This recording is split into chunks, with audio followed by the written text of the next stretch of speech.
Manajemen Sejahtera Land Group Kupang menorehkan Museum Rekor Dunia Indonesia dalam memprakarsai pembuatan jalan berbentuk salib atau The Giant Cross terbesar di Indonesia.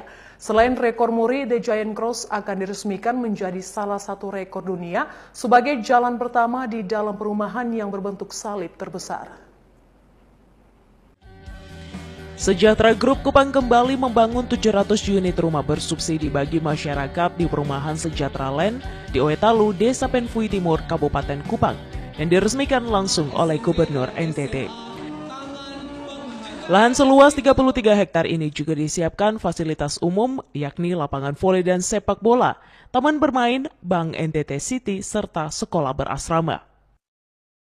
Selain itu di perumahan ini juga ada The Giant Cross, yakni jalan 2 jalur dari paving block yang berbentuk salib terbesar yang menorehkan rekor dari Museum Rekor Dunia Indonesia sebagai jalan pertama di dalam perumahan yang berbentuk salib terbesar. Museum Rekor Dunia Indonesia akan mencatat rekor ini seperti direkomendasikan oleh RI Pusat. Ini adalah rekor dunia.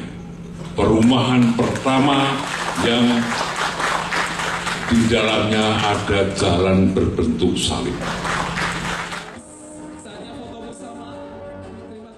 Developer dalam satu kawasan perumahan itu bukan hanya membangun rumah, tapi dia membangun kawasan hidup seseorang, di mana itu ada rumah bagian part mereka tinggal, tapi ada bagian mereka bersosialisasi.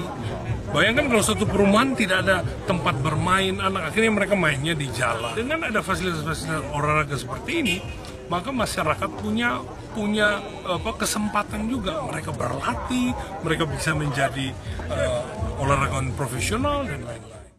Bobi Lianto juga berharap dengan adanya rekor muri ini dapat mengangkat Kota Kupang sebagai kota kasih penuh toleransi yang memberikan peran aktif dalam pembangunan di skala bidang untuk kemajuan daerah khususnya NTT serta mempromosikan